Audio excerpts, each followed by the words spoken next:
Tous, nouvelle vidéo encore une. Alors je suis à Lille, et là, je ne sais pas si vous connaissez le bâtiment, c'est le bâtiment de Eura Technologies. Voilà, c'est un cluster, enfin une grande dynamique autour de la technologie qui a été créée il y a quelques années maintenant par Pierre de Saint-Ignon notamment, et qui foisonne de jeunes entrepreneurs autour du numérique. Et donc je suis venu en voir un en particulier, il s'agit de Aurélien du projet qui s'appelle Permettez-moi de construire. Il va nous expliquer ça tout de suite.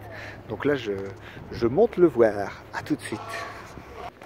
Alors je fais une petite passage quand même dans l'atrium, ce qu'on appelle l'atrium, qui est une partie gigantesque de Euratech. C'est la zone au milieu qui réunissait les deux usines. Alors je ne vais pas vous faire l'histoire des deux usines ici qui étaient là anciennement du site d'Euratech, mais vraiment c'est un site où il foisonne énormément de choses et qui a été reconverti magnifiquement pour le numérique. Donc là voilà, je monte vers Aurélien, permettez-moi de construire. Voilà, je suis arrivé à l'étage. Hop, porte 2 de permettez-moi de construire. Donc je rentre, pas de bruit parce que il y a les gens. Ah, Aurélien est là. Salut Aurélien. Salut, ça va et toi Julien? Bon, alors je suis venu avec mon petit téléphone là pour que tu nous expliques un petit peu c'est quoi permettez-moi de construire. Voilà. Tu vas voir ta tête là forcément. Simplement. Bon, donc là ici, hop, je filme. T'as ta start-up là, ouais, qui s'appelle Permettez-moi de construire. .fr. Regardez un petit truc rigolo avec du lichen là. Permettez-moi de construire. Voilà. Donc là, on va voir aussi le logo. Il y a des flammes roses. C'est terrible. Voilà. Le permis de construire facilement. Alors ça veut dire quoi le permis de construire facilement? On va se poser là-bas? Ouais, vas-y. Hop. Raconte-moi tout ça.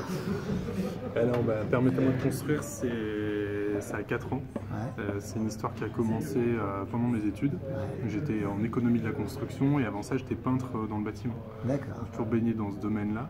Et en fait, un jour, je me suis un peu intéressé aux obstacles que rencontrent les particuliers quand ils veulent faire des projets de construction. Et je me suis rendu compte que le premier frein, c'est les démarches administratives et les procédures légales. Il y a un peu plus de 65% des particuliers qui sont complètement découragés avant même d'avoir commencé leurs travaux. Du coup, ça les empêche de réaliser les projets d'habitat de leurs rêves. Et nous, notre mission, c'est que les gens puissent accomplir leurs projets sans se soucier des procédures qui sont légitimes dans notre pays parce que l'environnement et l'urbanisme est protégé, néanmoins qui sont hyper compliqués pour des particuliers. Ouais. D'accord, donc en fait tu permets à, comme ton nom l'indique, parce que tu as pris un nom pas très compliqué, non. Ça va droit au but, c'est facile. Regardez, hop, permettez-moi de construire. Avec un petit logo là. Donc l'idée c'est de dire aux gens, bon je conçois que ce soit la galère de faire l'administratif qui va avec le permis, ça a été mon cas, hein. Alors moi je l'ai fait moi-même, donc je vous confirme que c'est pas simple, c'est compliqué, et toi tu leur dis, bah bougez pas, sous-traitez-moi cette partie qui est chiante, et notamment si vous voulez autoconstruire par exemple, si vous avez un projet d'autoconstruction, vous dites, oh, bah, c'est facile, je sais faire, je suis bricoleur, je vais réussir à construire. Ah ouais, mais entre deux, il faut quand même montrer patte blanche, c'est ce qui est normal, comme tu disais. Et c'est pas si simple. Et ça, t'as remarqué que c'était un frein. Ah, c'est un énorme frein. Les particuliers qui recourent à notre service aujourd'hui, soit ils se sont confrontés eux-mêmes aux soucis, et ils ont un permis de construire refusé ou des projets qui sont décalés dans le temps parce qu'ils galèrent dans cette procédure-là, soit ils mettent un terme en fait à leur projet et ils n'ont pas d'autre solution. Parce qu'en fait, les gens qui s'adressent à notre service, c'est aussi des gens qui n'ont pas les moyens de recourir à un architecte, et parce que déjà ils n'en ont pas besoin. La plupart vont faire leurs travaux par eux-mêmes. Ils se débrouillent par eux-mêmes. Donc là, en fait, c'est une zone un petit peu, mais ils s'occupent de rien. C'est une zone en fait une espèce de vallée de la mort entre j'ai envie de faire moi-même, mais pas au point où j'ai pas les moyens, au point d'aller chercher un projet complet avec l'architecte. C'est ça. Parce que c'est des projets plus légers, plus petits en général. Et toi, tu viens faire cette connexion entre le gros projet qui va être géré par le monde des architectes, notamment qui eux vont plus loin, ils vont aussi sur la maîtrise d'œuvre. Voilà, toi c'est pas ton sujet, non. Toi tu es vraiment sur la procédure administrative et légale entre deux. Donc, la plupart des clients ont des projets qui vont consister à agrandir, à ajouter une pièce parce qu'on va agrandir la famille, à ajouter un garage, une piscine, à modifier des façades, des projets pour lesquels l'architecte n'a aucune valeur. qui ne nécessitent pas cet architecte-là et pour lesquels les gens ont des compétences trop importantes pour ça. Voilà, les gens ont néanmoins besoin d'aide parce que il suffit pas de remplir un document SERPA en fait, il faut fournir des plans, il faut faire une étude juridique du projet par rapport à l'urbanisme, au PLU, à la réglementation. On ne peut pas construire ce qu'on veut. Et du coup, nous, tout ça, on le fait et le client suit simplement l'avancement de son projet, de sa procédure dans une interface client. Il n'a rien à faire, il n'a jamais un dossier qui lui passe entre les mains. On envoie directement ses dossiers à la mairie, on suit l'instruction pour lui. Lui, il a juste des notifications qui lui disent où on en est dans sa procédure. Et tu as une garantie de résultat? Une garantie de résultat, c'est en gros permis accordé ou remboursé. Si à la fin on n'obtient pas le permis, c'est remboursé. Donc en fait c'est assez simple, vous dites il y a un coût, c'est quoi le coût d'ailleurs? Le coût c'est autour de 890 € en forfait de base, après tu as quelques options, mais c'est un coût qui est unique, quel que soit le type de projet, de la localisation du projet.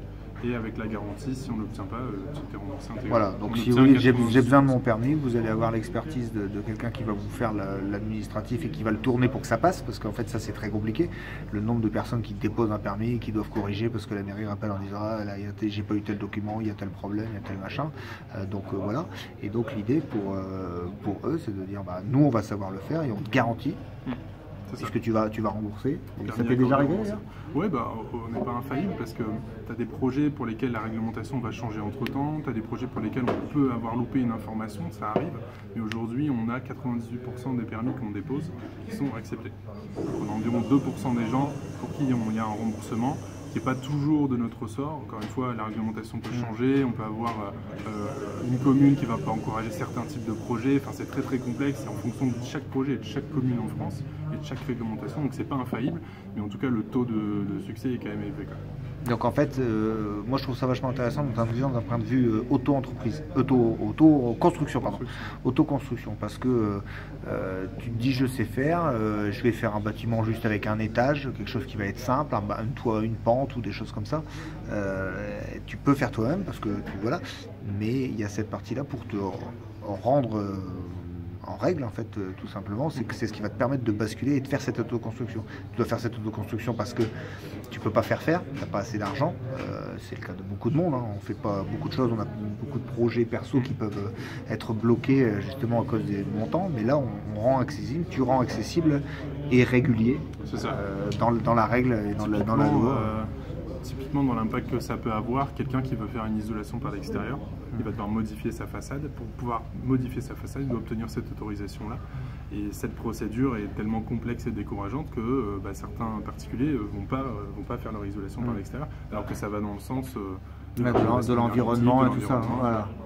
Ouais, donc voilà. Donc si vous avez, voilà, c'est innovant ton truc. Il y en a d'autres qui font ça? On n'a pas d'autres services qui proposent l'expérience qu'on propose. Les alternatives, c'est plutôt un architecte. Ouais, soit c'est l'archi, là c'est vraiment une grosse expertise qui va souvent beaucoup plus loin. Qui va sur la conception, etc. Derrière, qui suit. Néanmoins, si tu passes par un architecte juste pour obtenir le permis de construire, l'expérience va être moins intéressante parce que nous, on s'est spécialisé là-dedans. Tu as tout le suivi en ligne, en temps réel, tu as l'expérience, les garanties de remboursement, la réactivité, tout ça est géré. La garantie de remboursement, c'est pas quelque chose que tu as avec un architecte. Non. Un architecte qui n'arrive pas à avoir un permis, en fait, il va se fait payer quand même. Voilà, il va se remettre au travail pour modifier un permis par exemple, mais tu vas être facturé du temps qui va passer. Nous, c'est un forfait, il n'y a pas de surprise du début à la fin. Quel que soit le nombre d'allers-retours avec la mairie qu'on doit faire, parce que la mairie peut nous demander des modifs ou des pièces en plus, ça c'est limité. Si on doit en faire 10, si tu n'as pas de surprise, tu payes ton forfait de départ. Et ça se passe comment alors concrètement? On va sur ton site, je suppose que ça commence par là. C'est ça, on va sur le site. C'est quoi? Permettez-moi de construire.fr? Oui. Permettez-moi de construire.fr. On va décrire son projet en 3 minutes sur une interface. On va à l'écrit voilà, on va mettre sa localisation, on va mettre le projet qu'on veut faire. Et déjà là, on va avoir accès à une cartographie qui va te montrer si tu es dans une zone protégée ou à proximité de t'as du mapping derrière. Voilà, on a tout un croisement de data sur ces éléments-là.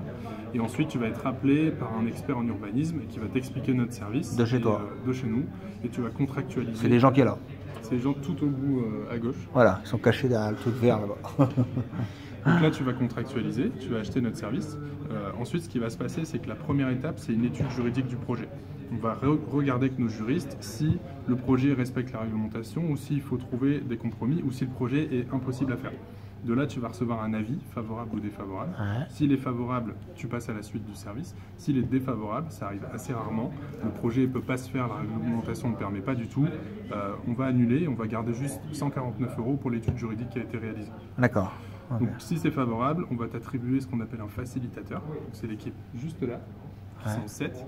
Ça va être ton interlocuteur unique du début à la fin. Ouais. Et c'est lui qui va se charger de faire le lien en fait entre toi et l'administration. C'est un peu le tiers de confiance et qui va piloter tout le montage de ton dossier, des plans 2D, 3D, des CERFA, etc. jusqu'à le finaliser. Ensuite, le dossier est imprimé au bon nombre d'exemplaires avec le respect des échelles pour chaque plan et il est expédié en courrier recommandé directement à ta mairie. Ce qui fait que nous, on va recevoir en fait le récépissé de la mairie. Et toi, dans ton interface, tu vas suivre l'avancement de ta procédure et de l'instruction du dossier. Ouais, le dossier passe pas dans tes mains, en fait. Tu n'as même pas à te t'as pas à te casser la tête. C'est chiant, en gros, chiant, je confirme. C'est plus de déplacement, plus de paperasse et plus d'angoisse. Cool. Et puis après, c'est parti. Donc après, ils ont le papier qui leur dit « Ok, voilà ce que vous nous avez dit, on vous a validé là ça. » Et après, ils peuvent passer à la construction. Alors presque, une fois qu'on reçoit la validation, nous on va leur expédier le panneau réglementaire d'affichage, parce que tu dois afficher que tu as obtenu le permis de construire. Ça c'est un élément très très juridique. On va jusqu'à proposer une solution avec un QR code sur le panneau pour que tu puisses certifier que tu as bien affiché le panneau et tu es en mesure de le prouver en cas de contrôle ou de recours de tes voisins. Moi j'ai fait venir un huissier. Voilà. Et tu as payé combien ? 300 balles. Voilà, nous on te propose pour 149 €, tu as la solution QR code qui va te générer une attestation cryptée. Merde. C'est plus trop tard. Trop tard, ils ont les fêtes là. Voilà, et donc là on t'envoie le panneau déjà rempli avec toutes tes mentions légales chez toi et tu n'as plus qu'à l'installer, à attendre les délais de droit des tiers, de purge de droit des tiers. Et après tu peux commencer tes travaux en toute sérénité. D'accord, super. Et oui, c'est vrai qu'il y a ce petit moment à passer parce que si les voisins ne sont pas contents, il faut qu'ils aient le temps de Et toi, pour te protéger, il faut que tu respectes la tour de 80 étages à côté de mon jardin, je suis pas d'accord. Tu dois pas faire beaucoup de projets avec des tours de 80 étages. Non. Après, quand le projet a été accepté par la mairie, c'est qu'il est légitime. Le recours des voisins, s'il a lieu, il doit être motivé, argumenté. Oui. Mais t'en as déjà eu ? On en a quelques-uns, mais la plupart du temps, c'est rejeté par la mairie. Ouais, c'est ça. Souvent, c'est des recours gracieux, si le voisin se plaint. Après, ça peut aller jusqu'au recours auprès du tribunal administratif. Et là, c'est le tribunal administratif qui est compétent pour juger si le recours est justifié ou pas. Et t'as eu des cas comme ça ? Non. Aucun cas de tribunal ? Non. Donc c'est vachement, en fait, c'est vachement rassurant pour quelqu'un justement qui a envie de se dire, je vais me construire une extension, je vais me construire un garage, je vais me construire un car park, c'est ça aussi. Ouais, c'est ça. Enfin, de toutes choses que je veux construire autour de ma maison et je veux pas me prendre la tête et stresser pour la partie administrative. Permettez-moi de construire, démerdez-vous. C'est vous qui allez. C'est vous qui allez gérer. C'est plutôt détendez-vous. Détendez-vous. Je suis trop vulgaire. Détendez-vous et avec permettez-moi de construire, vous serez détendu. Voilà. Cool. Et voilà. On a toujours cette belle vue de construction. De Euratech, ça construit. Il y a beaucoup de choses qui sont encore en train d'arriver autour de Euratech et voilà, des gros sujets aussi. Il y a un sujet de cybersécurité, je crois, qui va petit à petit arriver aussi, qui a été validé. Ça et tout le campus de l'innovation là, derrière. Ça, c'est le campus de l'innovation ? Juste derrière le village. D'accord. Où il y a la grue.